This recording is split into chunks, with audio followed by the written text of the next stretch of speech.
Hello everyone, Victor Tanzig here, and welcome to the Reddit Railway. Today's destination is r/NuclearRevenge, so all aboard!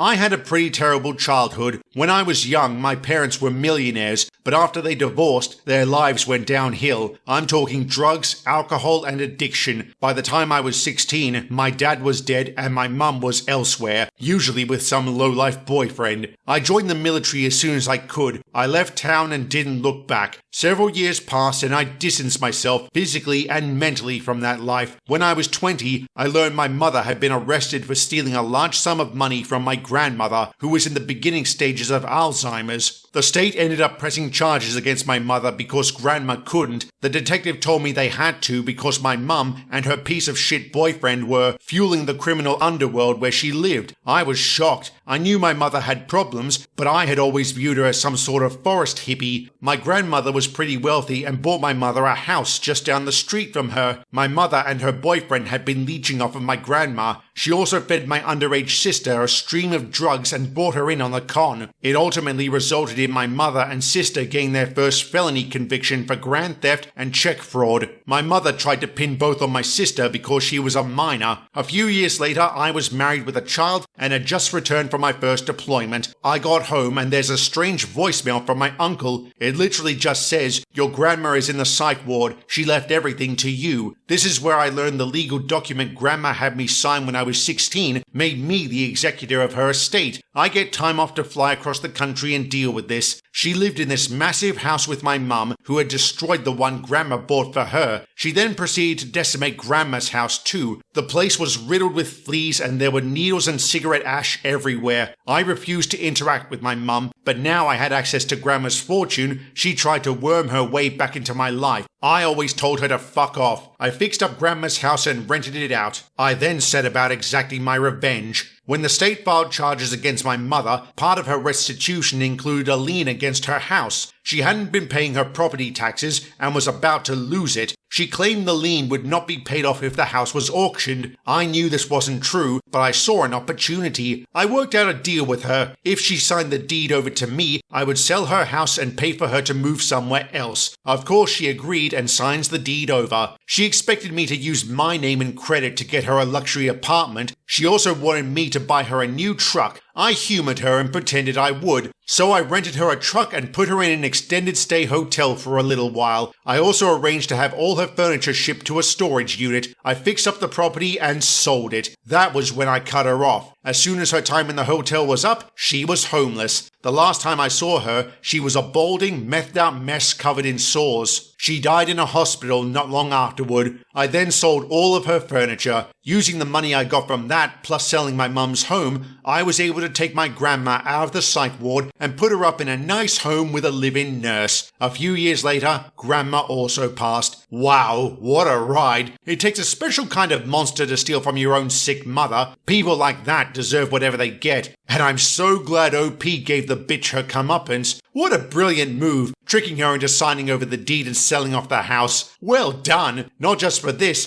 but for pulling yourself out of hardship. Best of luck to you.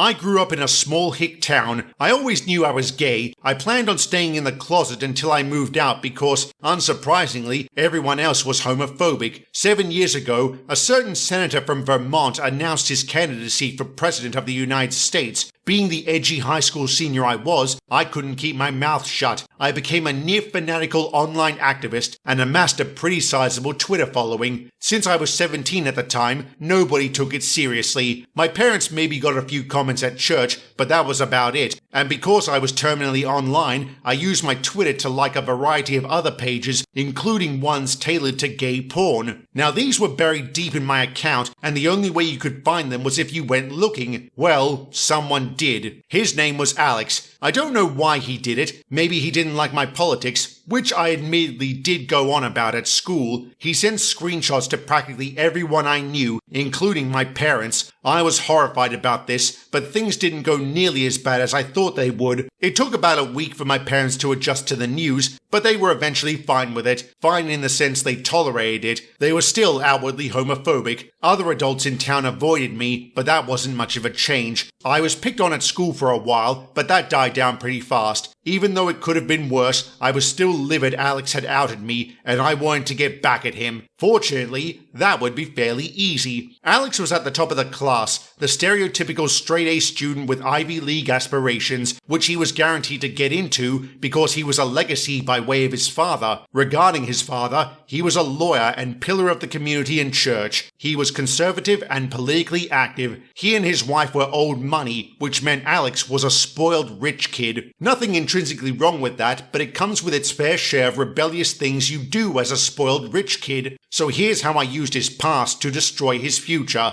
Alex dealt drugs for a month when he was 15. I knew this because I once bought weed from him through a friend of mine. That friend happily handed over screenshots of the conversations discussing the sale, which I sent to his parents. They obviously accused me of fabricating them out of revenge, so I asked my friend to show them the originals, which he did. A year before outing me, he got a girl pregnant. He agreed to pay for an abortion on the condition she didn't tell his father. I knew this girl pretty well, as we often had politically based discussions. She was livid Alex had outed me, and after I not so subtly suggested it, she decided to do a call-out post on the town's Facebook page with screenshots of their conversations. And finally, Alex had an alt-right trolling account that he used to harass black people. I'm talking use of the N-word, monkey jokes, IQ graphs, and other horrible shit. This was reported to the school multiple times, but it was basically impossible to prove he was behind the account. Then I realized he sometimes logs into it on the school's computers. I tipped off the principal about this, and he was caught red-handed. He got a week's suspension and was forced to apologize in front of the whole school. At the end of all this, Alex went from being a model son and valedictorian to a baby-murdering racist junkie. His parents kicked him out and cut him off after graduation. He still got into an Ivy League school, but dropped out a year later. He's now a divorced, absentee father involved with 2 multi-level marketing schemes. Oh, how the mighty have fallen, and deservedly so. Outing someone is never okay. The consequences can be disastrous. It sounds like things worked out relatively well for OP,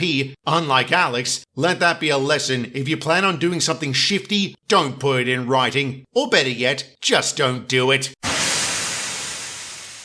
During my first year at university, I lived in a large student house with 23 others. There were 3 kitchens, but some people would raid other fridges, and I was sick of people stealing my food. In microbiology, we were doing some experiments with an orthopox virus. Think of it as a much less severe version of cowpox, harmless enough that they let first-year students use it with only masks, gloves, and glasses. Eventually, I was fed up with the thievery and added a small sample of the virus to a block of cheese. A couple of days later, the thieves were exposed after blister-type lesions broke out around their mouths. They had an inkling it was me, but I made some cheese on toast in front of them that hadn't been contaminated. This allowed me to walk away unscathed. My food was never touched again, but I often think how risky this was. Never mind risky, this was downright stupid. No matter how careful or knowledgeable you are with germs and viruses, you can't predict how they'll behave. Recent times are proof of that, and maybe recent times are why I'm coming down so hard on the OP. I do have to applaud the creativeness of this revenge. I mean, how often do you hear about someone getting payback using biological warfare? And with that, I'll end the video here. Thank you very much for watching, and have a good one.